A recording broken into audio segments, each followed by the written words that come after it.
Mama, I think we all can agree that there are some challenges when dealing with our teen girls' attitudes and sense of entitlement. Oh, entitlement really throws a wrench in relating to our teens. It's quite off-putting from a parent's perspective, right? With Thanksgiving soon approaching, this is a great time to share ways you can guide your teenager towards having a grateful heart. Hey, before we do that, I wanted to share this review from Chi-Chi, who is a fellow podcast sister, but also a mom of teen girls herself. She says, practical lessons for raising teens. And she says, I enjoyed listening to Jeannie's podcast, specifically episode 82, 5 Ways to Handle Your Teen Girl When She Does Things You Don't Agree With. The tips Jeannie shared were very practical and easy to implement in my relationship with my daughter. The quote she shared at the end of the episode was an absolute game changer for me. If you don't know what it is, go back to episode 82. Our teens are looking for truth with relationship, not truth with judgment.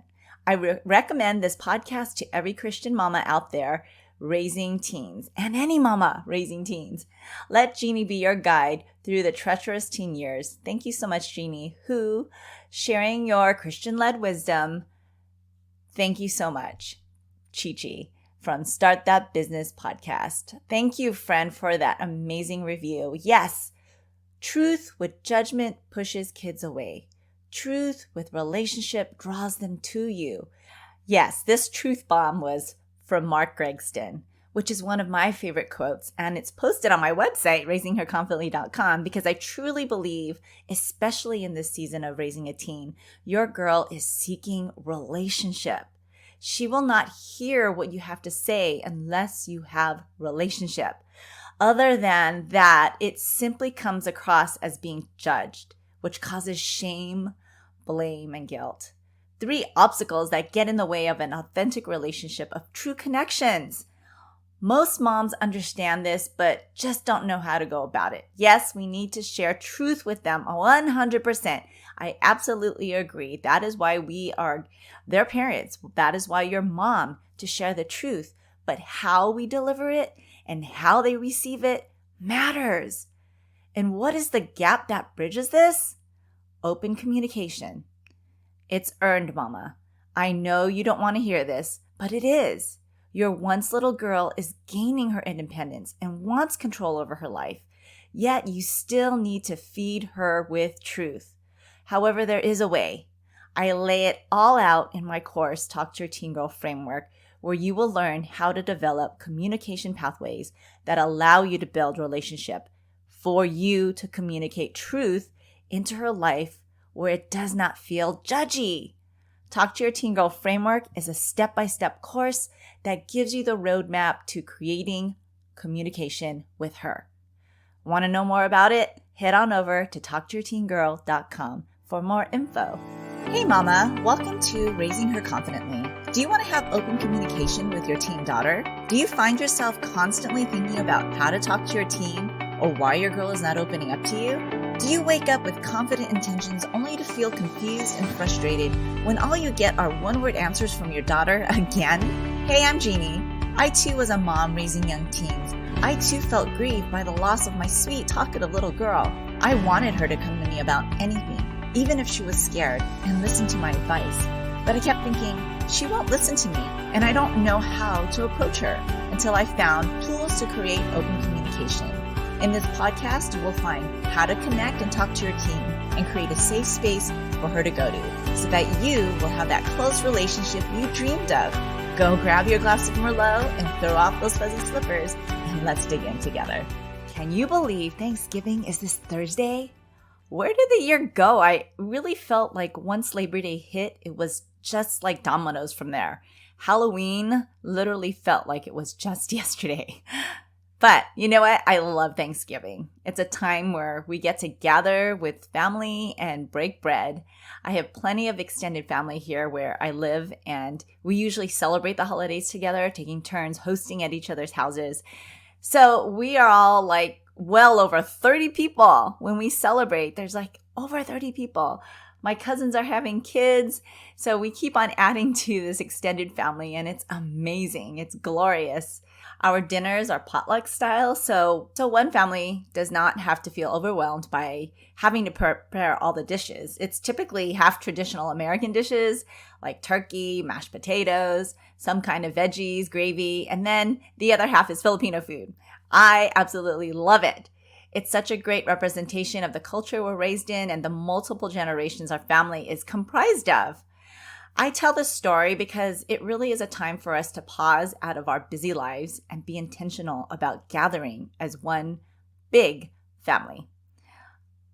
It's a time for me to reflect how truly grateful I am to be surrounded by family, even when we don't necessarily get to see each other any part of the year. And this gratitude washes out any hard feelings or pettiness we may have with each other.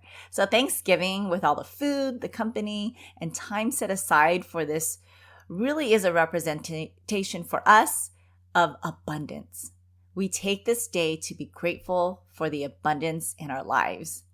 And this makes me think about raising our teen girls. How do we want to guide them in the way of gratitude so they can gain this perspective of abundance, especially in this time where many teens have this attitude of entitlement, where I have to admit is being modeled by adults on social media and other media outlets, and even closer to home by friend circles.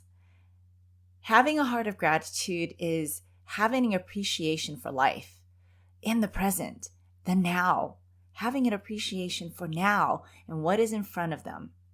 A grateful heart helps deal with adversity that will be in her life. It's not about avoiding hard things, but working through them that matters. Having a grateful heart helps with health too. Having a positive outlook, thinking about positive things.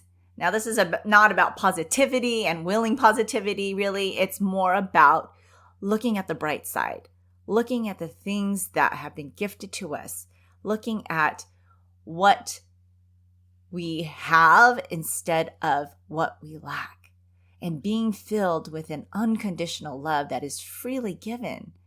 That's a healthy person, right? The weight of the world doesn't seem so heavy with gratitude. And having a grateful heart creates strong relationships. So, what are some ways we can guide our girl towards having a grateful heart? Today, I share 4 with you. Number 1, model what it's like to be grateful. It starts at home, mama. Are you yourself thanking people verbally, right? Are you in the habit of being grateful for one thing at least per person in your family? Are you in the habit of just saying, hey, thank you for da da da da da, or I'm so grateful that you are in my life? This could also be written, right?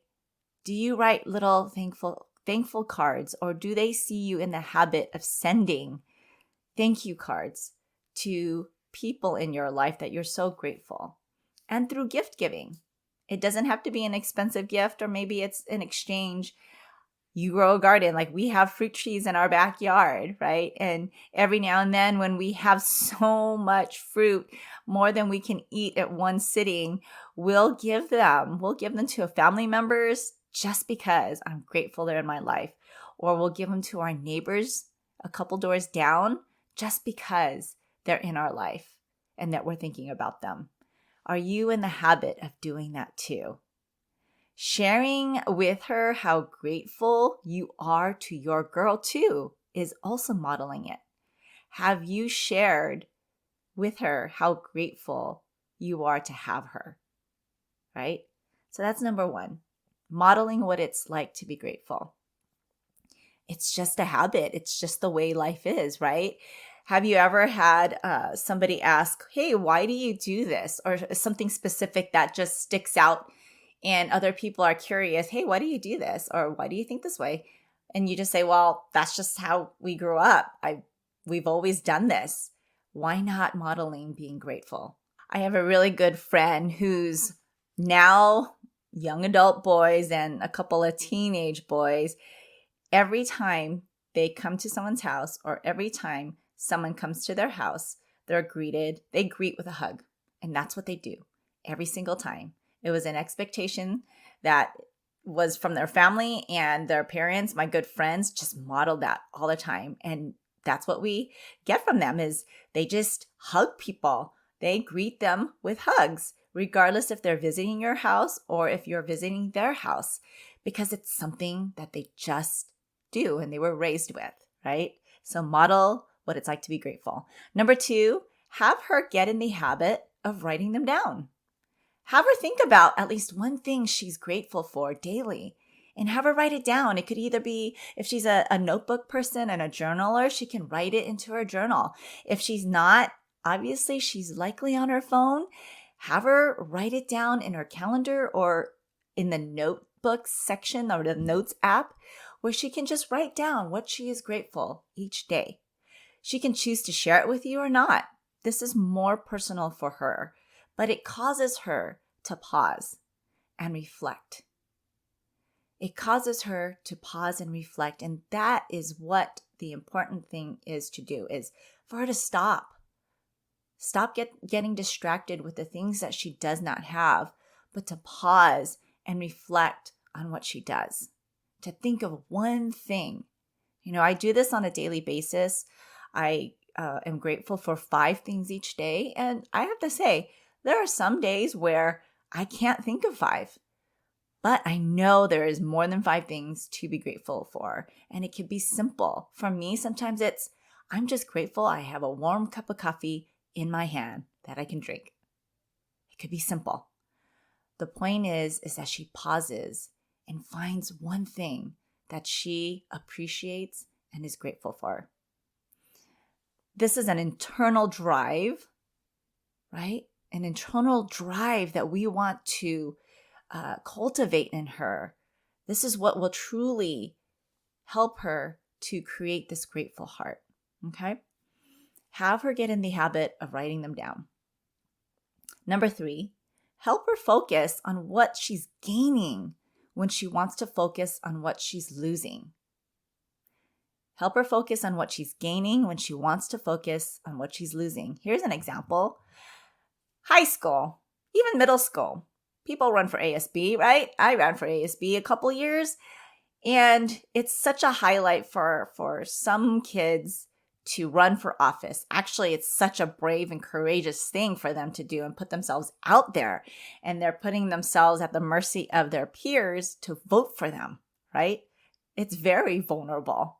So she didn't win the ASB election, but what an opportunity for her to experience what it's like to campaign, to talk to others, and to be given the opportunity to go for it, right? So we can help her shift her thoughts on what she's gained. She's gained an experience, right? She gained bravery and courage that she can do hard things. She can put herself out there. And she probably learned some skills to talk to people she otherwise don't know, right? So those are things we can concentrate on when she's focusing on what she's losing as opposed to what she's gained, right?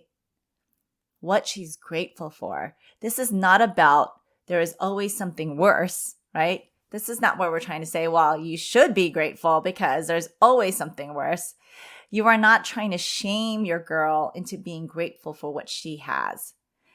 Well, let me share a story real quick since we're on this topic. My grandma, she used to do that with me and my brother when we were little.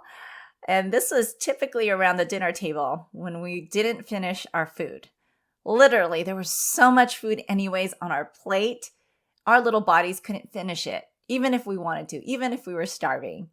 She would tell me about how grateful I should be to even have food on the table when my cousins in the Philippines have none. And talk about shaming into gratitude, right? We don't want to guilt our girls. That will not cultivate a grateful heart, but really one of shaming. It should be this. And I should be that, right? You don't want to shame her into that. It lacks confidence and true joy and contentment. Instead, What have you gained? Instead, what have you gained from this experience? That really cultivates what she is grateful for, right? It's a personal thing that she's gained and she can appreciate for herself. Number 4, guide her to be vocal about it. Guide her to be vocal about it. Has she shared how grateful she is with someone? Has she written a thank you note to someone? The more she is active about her gratitude, the more she will focus on that. Action. Our hearts and minds gravitate towards our action. For myself, it's writing a thank you card and sending it snail mail. Or when I'm sitting journaling in the morning and I think about someone's, you know that happens. Please tell me I'm not the only one. Somebody just pops into your brain and you can't stop thinking about them. Well, I send them a quick text just sharing how grateful I am for them and ask how they're doing. Actions over time become a habit. Actions reinforce what's in your heart. So guide her to be vocal about it. Have her share how grateful she is to somebody. Have her text someone if she's thinking about them. Hey, you keep on talking about your friend and how much how grateful you are for her doing this little thing, picking you up and spending that time with her. Have you ever told her that? Right? This is how, Mama, we can guide her towards having a grateful heart and acting on it. So start with one of these, Mama, and be consistent with it. Shifting your mind to be grateful for things does not happen overnight, especially when you're not used to it. Give yourself grace, give your daughter grace, and simply share how grateful you are for her. She didn't have to do anything special, but simply exist. If you have found this episode helpful, I would love for you to leave a review below. And since you're doing that, screenshot this and send it to a fellow mama of teen girls. I wish you and your family a happy Thanksgiving. May it be a time to stop and think about all the things that you are grateful for in your life. I want to take this time to say thank you, and I'm so grateful for you, Mama, faithful listener, for coming and showing up on this podcast and really working on your relationship and connection with your girl. I'll see you in a couple days. Hey friend, if this podcast inspired you or encouraged you or helped you in any way, I'd love for you to share it. You can screenshot this episode and share it in your stories on social media or text it to a friend who can use the support. It's the best way you can thank me. I want to let other mamas know they are not alone. I'd love to stay connected with you. You can find me on Instagram at Jeannie Baldemero or join my free mom support community at Linktree/Jeannie Baldemero. Until next time, live full of grace, Jeannie.